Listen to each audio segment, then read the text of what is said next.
तो हेलो दोस्तों, आज हम का हमारा जो टॉपिक है कि आपने कल एक टॉपिक चेक कर लिया है आपने कि आपको कौन कौन सी ज़मीनें लेनी चाहिए और कौन सी ज़मीनें नहीं लेनी चाहिए। अगर आपने ज़मीन ले रखा है तो कौन सा ऐसा दिक्कत था जो कि मैंने सभी परेशानियों के बारे में मैंने आपको बता दिया है। तो आज का टॉपिक है, याद रखिएगा, ध्यान दीजिएगा। आज का टॉपिक है कौन सी ऐसी ज़मीन है जो कभी नहीं लेनी चाहिए। मतलब पांच तरह की ज़मीन कभी मत खरीदना। आज का ये हमारा टॉपिक है, यानी कि ऐसी कौन कौन सी जमीनें जो हमें कभी खरीदनी ही नहीं चाहिए। आप लोग ध्यान दीजिएगा, क्योंकि बहुत ही लोगों का पैसा बर्बाद हो चुका है। मैंने अपनी लाइफ में ही बहुत ही लोगों को देख रखा है मैंने। ठीक है, तो हम बढ़ते हैं अपने टॉपिक की तरफ। हमारा पहला टॉपिक क्या है, ध्यान दीजिएगा, आप लोग ध्यान दीजिएगा। पहला हमारा टॉपिक है विवादित जमीन। पहले आप लोग को मैं अपना टॉपिक बता देता हूँ, उसके बाद मैं उसको अच्छे से विस्तार तरीके से आपको समझा दूंगा। पहला है विवादित जमीन, दूसरा है SC ST या सरकारी जमीन बिना अनुमति, तीसरा है बिना रास्ते वाली जमीन, चौथा है नक्शे से बाहर का प्लाट। बहुत ही इंपॉर्टेंट वीडियो, आप लोग ध्यान दीजिएगा, वीडियो पूरा जरूर देखिएगा आप लोग। पांचवा है कोर्ट स्टे या नोटिस वाली जमीन, ये आपको ध्यान देना है। ठीक है, वीडियो शुरू करने से पहले बता दूं, जिन भी दो लोगों ने हमारा चैनल जमीन की सच्चाई अभी तक सब्सक्राइब नहीं किया है, तो उनसे गुजारिश है कि वीडियो को लाइक और चैनल को सब्सक्राइब जरूर कर दीजिए, क्योंकि ऐसे ही इंफॉर्मेशन चैनल वीडियो जो है मैं अपने चैनल पर लेकर आया करता हूँ। आप लोग ध्यान दीजिएगा, क्योंकि ये मेरा सेकंड एपिसोड है और दूसरा चैनल है। पहला चैनल ही मेरा कुछ और है, वो भी एजुकेशन पे ही है। अगर आप कहेंगे तो मैं आपको इसी वीडियो को डिस्क्रिप्शन में लिंक उसका दे दूंगा। ठीक है, आप लोग ध्यान दीजिएगा। पहला टॉपिक में हम बात करेंगे विवादित जमीन। ऐसी जमीनें जिन पे पहले से झगड़ा चल रहा हो, या फिर किसी भाई का झगड़ा चल रहा हो, बंटवारे का लफा हो, केस वगैरह चल रहा हो, तो ऐसी जमीनों पे आपको ध्यान ही नहीं देना है। आपको ध्यान दीजिए, कोई ध्यान, यानी कि थोड़ा सा भी, मतलब उसके बारे में कोई कितना भी कहे कि आप ले लीजिए, कचहरी क्या है, 2 दिन का खेल हम निपटा देंगे, ऐसा कुछ नहीं करना है। पैसा आप बहुत ही मेहनत से कमाते हैं। आप जो है पैसे जो कमाते हैं, कोई फ्री का तो है नहीं जो रास्ते पे लगा हुआ है आप बताइए लेकर आए जमीन ले लीजिए, नहीं, बहुत ही मेहनत से पैसा आता है। बहुत ही जानकारी करने के बाद आपको जमीन लेनी चाहिए। नेक्स्ट है, दूसरा है SC ST या सरकारी जमीन बिना अनुमति। याद रखिएगा, बहुत सारी ऐसी जमीनें होती जो SC ST होती हैं। SC ST के बारे में इसको नहीं पता तो गूगल कर सकते हैं। हरिजन बिरादरी हो गई, मतलब लोग अलग अलग जगह पे अलग अलग उनको कहा जाता है। ठीक है, मैं सीधे शॉर्ट फॉर्म में कर रहा हूँ SC ST। ये ऐसी कैटेगरी बिरादरी आती है जिनकी जमीन बिना अनुमति की लेना ही नहीं चाहिए। बहुत ही लोग कहते हैं कि आप ले लीजिए, कोई दिक्कत नहीं है, हम परमिशन करा देंगे, तो आप उसके चक्कर में मत पड़िएगा। सस्ती भी जमीन दे सकते हैं लोग, बोले भाई आप ले लीजिए, 2 लाख कम दे दीजिएगा, 2,000 कम दे दीजिएगा। एग्जाम्पल मैं दे रहा हूँ, जैसे मान लीजिए 20 लाख रुपए की जमीन, तो आपने बोला कि भाई अरे वो तो 10 लाख की ही मिल रही है, उस एरिया में 20 लाख की जमीन है, उस एरिया में 20 लाख रुपए की जमीन है, और आपको 10 लाख रुपए की ही मिल जाए, तो उसके लिए भावनाओं में बह नहीं जाना है। आपको हमेशा आप एक वकील हायर कीजिए। 500-1000 रुपए लेते हैं लोग, 1500 में अक्सर वकील अच्छा मिल जाए आपको। वो अपना फीस लेंगे, एक पर्टिकुलर एक प्रॉपर तरीके से वे आपको बताएंगे कैसे परमिशन लेना है। परमिशन किससे लेना है? DM की अनुमति, तहसीलदार की अनुमति होना बहुत जरूरी है। उस पर यह होता है कि अगर आप ले लेंगे, उसमें यह भी है कि अगर आपने रजिस्ट्री करा लिया बिना अनुमति के, तो सरकार आपकी जमीन वापस ले सकती। ये बात बहुत ही ध्यान देने वाली बात है दोस्तों। आप सोचिए, अपनी जिंदगी भर कमाई से अपने जमीन खरीदी और कल को सरकार मुंह उठाए आके बोल दे कि भी जमीनें अवैध हैं, हम इस पे कब्जा करेंगे, ये हमारी जमीन है, तुमने कब्जा रखा है। तो ये सब हम लोग को नहीं फंसना है। बिना परमिशन कराए, बिना अनुमति की जमीन आपको नहीं लेनी, ये आप लोग को ध्यान देना है। इसमें सरकारी जमीन भी होती है, कुछ ऐसी जमीनें जो सरकार ऐड करती है अपनी तरफ से बेचने के लिए, उसकी भी अनुमति निकलती है DM से। आपको पत्र लिखो, DM एक अपना शेड्यूल जारी करता है, उस पर आभासी दिया रहता है कि जमीन कहाँ की बिकाऊ, कैसे बिकाऊ, सब DM वगैरह आप इस जगह पता कर सकते हैं। उसके लिए अगर आपको चाहिए इसके बारे में जानकारी, तो आप मुझे कमेंट बॉक्स से मैसेज कर सकते हैं।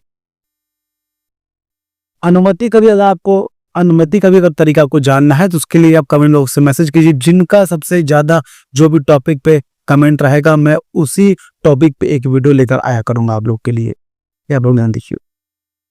नेक्स्ट है बिना रास्ते वाली जमीन। बहुत ही ऐसी जमीनें हैं कि जो खेतों के अंदर जमीनें हैं, रास्ते वगैरह है नहीं, लोग ऐसे ही ले लेते हैं। खेती तो अलग हो गई, एक हो गया आवासीय प्लाट के लिए। आपको घर बनाने के लिए अगर जमीन लेना है तो कहीं भी जमीन नहीं ले लेना है, आप लोग को अच्छे तरीके से उस पर पता करना है कि यहाँ पे रास्ता है कि नहीं है। आप चले गए, ले ली जमीन, ले लिया आपने, और कल को आए दूसरा बोलेगा वो रात रास्ता है नहीं, अपने घर बना दिया। दूसरा वाला है तुम हमारी जमीन में, तुम हमारी जमीन में से कैसे आ रहे हो, जा रहे हो, अपनी गाड़ियां ला रहे हो, पैदल जा रहे हो तुम, इधर का मुंह कैसे तुमने अपने घर का फेस इधर कैसे तुमने खोल दिया। ये बहुत ही ज्यादा इंपॉर्टेंट चीजें हैं कि बिना रास्ते वाली जमीन हमेशा जब भी लीजिए रास्ता मिनिमम 20 फीट का होना बहुत जरूरी है। क्योंकि देखिए कम रास्ते वाले भी चलते हैं, ऐसी बात नहीं है। मैं आपको एग्जांपल दे रहा हूँ, अगर 20 फुट की अगर आप जमीन लेंगे तो उसमें रोड की लाइट होगी, उसी पे खंबे हो, उसी खंबे पे आपका तार रहेगा बिजली वाला जो कंसन वाला तार होता है, उस खंबे पे लाइट भी होगी, नाली भी होगा। क्योंकि हर जगह गटर नहीं होता है, जो गटर होता है हर जगह नहीं होता है, हर एक क्षेत्र में नहीं होता है। उसके लिए करना है कि आप लोग को रास्ता में ना 20 फीट का रहेगा, तभी आपको नाली भी हो गया, पाथ भी हल्का छोटा मोटा हो गया, फिर नहीं भी रहा तभी चलेगा। उसके बाद अच्छे से अपने घर के सामने थोड़ा छोटा छोटा अपने घर के दीवार पे छोटा पौधा लगा सकते हैं। आप लोग को ध्यान देना है, बड़ी जमीन ले रहे हैं या फिर छोटी जमीन ले रहे हैं, रास्ता हमेशा खुला होना चाहिए। आप जमीन जब भी ले रहे हैं तो उसमें आप जमीन में कागज पे मेंशन होना चाहिए, चौहद्दी बनती है, ऐसे चौहद्दी बनती है। जैसे ये भी आपने जमीन लिया तो ये बना चौहद्दी, आपका ऐसे चौहद्दी बनता होगा आपका। जब ऐसे चौहद्दी बनेगा तो यहाँ पे एक आदमी का नाम लिखेगा कि आपके दाहिने साइड में कौन है, पूरब साइड में कौन है, पश्चिम साइड में कौन है और उत्तर साइड में कौन है, ये मेंशन करेगा। तो इसमें किसी एक तरफ मान लीजिए कि आपका उत्तर साइड में रास्ता हो गया, ये मेंशन रहेगा, इस साइड ऐसे मेंशन रहेगा कि इस कोने में आपका उत्तर साइड में रास्ता है कितने फीट का है। ऐसे मान लीजिए ये रास्ता है 20 फीट का, ये फीट का रास्ता हो गया आपका, 20 फीट का रास्ता हो गया। ये हर चीज आपको पर्टिकुलर मेंशन रहेगा उस पे, ये लिखा रहना चाहिए। आपको जैसे आपने गैर जमीन लेने किसी ने बोल दिया अभी रास्ता नहीं है, रास्ता है इसमें, तो उसको भी नहीं मानना है। पेपर तो पेपर होता है कि बहुत सारे ऐसा होता है कि पेपर पे रास्ता लिखा हुआ है, मौके पे रास्ते दिखाई नहीं दे रहे हैं। तो वो ज्यादातर दो चीजें आपको ज्यादा मैटर करती हैं, मौके पे भी दिखना चाहिए रास्ता, भले कच्चा है खराब है लेकिन रास्ता दिखना चाहिए, उसमें गाड़ियां हो पैदल लोग हो, वो जो है आते जाते होने चाहिए। क्योंकि जो पहले दिखता है वही अच्छा होता है, असल होता है, बाद में जब होगा तब देखा जाएगा। मौके पे जो हो वह असली मानना चाहिए, उसके बाद तो फिर कागज पे मेंशन हो ही जाएगा क्योंकि नक्शा बनेगा उसका। ठीक है, नेक्स्ट टॉपिक की तरफ बढ़ते हैं। चौथा है नक्शे से बाहर का प्लाट। सबसे मोस्ट इंपॉर्टेंट जो टॉपिक है नक्शे से बाहर का प्लॉट। आप जब भी नक्शा चेक कर रहे हैं, अपना जमीन चेक कर रहे हैं, आप तो वकील से आपने बोला कि ये पैसा पकड़िए, हमारे जमीन का मुआयना कर दीजिए आप, जमीन यानी कि कागज का। जब वो मुआयना करेगा तो उस पर पहले वो चेक करेगा कि अगर मान लीजिए 102 नंबर 120 नंबर की जमीन है तो 120 नंबर ऐसे ऐसे नक्शा होता है, ऐसे ऐसे नक्शा होता है। तो किसी ने मान लीजिए यहाँ पे 120 का प्लाट हो गया, इसके बगल से अगर रास्ता तो वो रास्ता भी ऐसे ऐसे करके मेंशन रहता है, ऐसे ऐसे करके ये प्लाट ऐसे और सब मेंशन रहेगा, उस पर सब लिखा होता है। इसी नक्शे के अंदर वाली जमीन लेनी चाहिए। और जब भी आप जमीन लीजिए तो किसी को देखा दिखाई जमीन नहीं लेनी चाहिए, किसी तरह की यहाँ पे रास्ता भी है, नक्शा भी सब अच्छा है, अगर जमीन ले लीजिए, नहीं, बिना वकील से मुआयना कराए, बिना चेक कराए जमीन आपको नहीं लेनी है। आप लोग को ये चीज बहुत ध्यान देना है, आपने पैसा बहुत मेहनत से कमाया, फ्री का पैसा नहीं है, आप ध्यान दीजिएगा। नेक्स्ट है कोर्ट स्टे या नोटिस वाली जमीन। ऐसी जमीन जो बहुत सस्ते दाम पे मिल रही है, लोग भावनाओं में बह जाते हैं, चल ठीक बहुत सस्ती जमीन है, आइए, आपको एजेंट बोलेगा भाई साहब जैसे मान लीजिए राहुल साहब आइए, आपको मैं बहुत सस्ते में जमीन दिला दूंगा, कुछ नहीं करा, छोटा मोटा केस चल रहा है उस पे, 5-6 महीने में खत्म हो जाएगा। ऐसा कि आप 5 लाख रुपए इनको दे दीजिए, 5 लाख रुपए, ये जो है आपस में मांडावली कर लेंगे, ये भी 2-20 हजार ये भी ले लेंगे, आपका 5,20,000 का काम हो जाएगा। मेरा छोटा मोटा मान लीजिए 10,000 मेरा बनेगा कमीशन। इस कमीशन के चक्कर में इस एजेंट ने ये स्टे वाली जमीन इनको बेच दी, ये जो है मांडावली कर दे रहा है किसी और से। ये बहुत ध्यान देने वाली चीज है। कभी भी अगर केस चल रहा है, वकील जब जिसको भी, इसलिए मैं बोलता हूँ जब आप जमीन लीजिए वकील से मुआयना कराइए।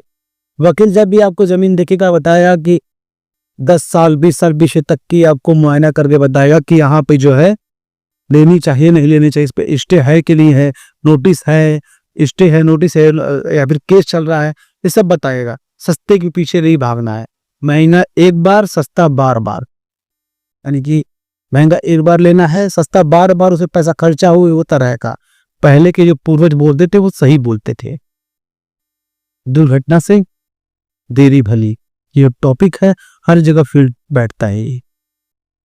यानी कोई खराब काम होने से पहले देरी हो जाए चलेगा, ठीक है। और आप जब भी जमीन खरीद रहे हैं तो मान लीजिए आपने 5 लाख रुपए की जमीन खरीदी, तो जिसकी जमीन उसको सिर्फ 5,000 रुपए दीजिए और पहले उस जमीन पे आप कब्जा लीजिए, बाउंड्री वगैरह कराइए, खूटा वगैरह जैसे भी आपको बेहतर लगे वैसा उसका कब्जा लीजिए। ये कब्जे के टाइम अगल बगल जितने भी, अपनी भाषा में बोलते हैं किंतु परंतु शैतान, जितने भी रहेंगे वो आके बोलेंगे ये जमीन हमारी है तो हमारी है, हमारी। अगर कोई भी लेकिन रहेगा तो उसी वक्त सामने आ जाएगा, और जो आपने 5,000 10,000 50,000 जो भी दिया है वो सब तुरंत ले सकते हैं, क्योंकि आप पूरी जमीन दे दिया का पैसा आपने दे दिया जमीन का। उसके बाद अगर ये मामला अगर सामने आएगा तो ये पहले, उससे अच्छा है कि आप पहले ही एक काम कर लीजिए, पहले छेका लीजिए, पोजीशन लीजिए, उसके बाद जो है आप उनको पैसा दीजिए पूरा और तुरंत रजिस्ट्री कीजिए, साफ बात। अब इन सभी से बचने के लिए सबसे सेफ तरीका क्या है, आप ध्यान दीजिए। पहला है खसरा खतौनी खुद चेक करें। खसरा खतौनी अगर आपको मिल गया, उसमें आपको जमीन वाले ने आपको दे दिया, आप उसको जाइए वकील चेक कराइए, 20 साल 25 साल 30 साल तक का पीछे का पूरा उसका बायोडाटा आपको, यानी कि जन्म कुंडली पूरा मिलते चले जाएगा। ये हमारी अपनी लैंग्वेज है जन्म कुंडली जमीन की। तो जमीन की जन्म कुंडली निकलवाइए, उसका गोत्र पता कीजिए, कौन है कैसा है। आप शादी विवाह रखते हैं अपने बाल बच्चों के, यदि कोई भी शादी करता है गोत्र पता करता है ना, उसे वैसा ही जमीन का गोत्र पता करना है, कितने गुण मिल रहे हैं कि नहीं मिल रहे हैं, ये सब चेक कीजिए जमीन के। सिर्फ 500,000 रुपए की चीज है, वकील साहब बता देगा 1 दिन के अंदर 2 दिन के अंदर आपको सब बता देगा। पता तो देगा कितने दिन, लेकिन 2 दिन का आप टाइम लेकर चाहिए, क्योंकि वकील को आराम से चेक करने दीजिए, कोई जल्दबाजी नहीं है, कोई केस है कि नहीं है, कोई स्टे है क्या, कोई विवाद है क्या, भाई भाई का बंटवारा है क्या, सब बता देगा वो। दूसरा है जमीन का 15-20 साल पुराना रिकॉर्ड देखे, जो मैं आपको बताया ही था, मिनिमम 20 साल तक का आपको देखना ही देखना है रिकॉर्ड, ठीक है। नेक्स्ट है बिना कागज, बिना रास्ता, बिना परमिशन नहीं। आपको मैंने सब बता दिया है। सबसे सेफ तरीका जो था मैंने आपको बताया जमीन लेने के लिए, बिना कागज का जमीन भूल जाइए, नहीं लेना है। पुश्तैनिक जमीन है, वो अपना बेच रहा है विरासती जमीन, उसमें उसका नाम होना चाहिए तभी होगा, नहीं तो नहीं लेना आपको।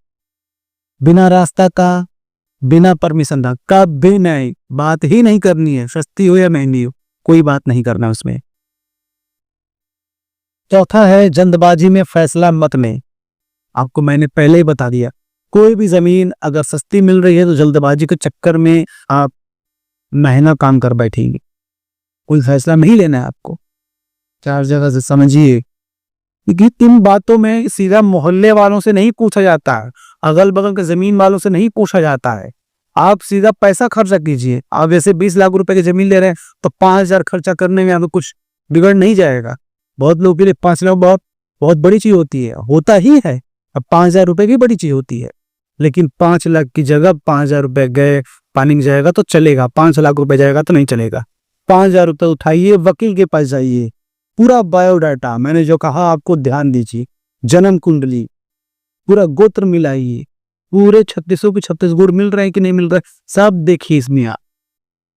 ठीक है, तो ऐसे करने के बाद फिर आप एक प्लॉट खरीदेंगे, इसमें रास्ता भी होगा, सब क्लियर होगा, रास्ता भी, नक्शा भी, सब क्लियर रहेगा। तब जाके आप एक जमीन लीजिए। इतने सब करने के बाद एक जमीन देखने के 5 दिन के अंदर ही फैसला मत कीजिए, कम से कम 10 दिन लीजिए, पूरे अच्छे से बायोडाटा उसको चेक कीजिए, उसके बाद जमीन लेना है। ठीक है, तो चलते हैं आखिर की तरफ। तो दोस्तों, आप जब भी जमीन के बारे में कोई सूचना अगर आपको चाहिए, आप मुझे सर्च कर सकते हैं, आप मुझे कमेंट कर सकते हैं, इसी वीडियो कमेंट बॉक्स से आप मैसेज भी कर सकते हैं। अभी कोई भी शिकायत ऐसा हो, कोई विवाद ऐसा हो, इसके बारे में कोई जानकारी चाहिए, आप कमेंट कीजिए, मैं उसी टॉपिक पे एक वीडियो बनाऊंगा पर्टिकुलर समझाते हुए आपको अच्छे से। तो याद रखिएगा, अगर आपको वीडियो अच्छा लगा हो तो वीडियो को लाइक, चैनल को सब्सक्राइब और अपने दोस्तों तक शेयर भी जरूर कीजिएगा, ताकि उनको भी जानकारी मिल पाए। ठीक है, तो सब्सक्राइब कीजिएगा जरूर सारा इस चैनल को। तो मिलते हैं नेक्स्ट वीडियो में।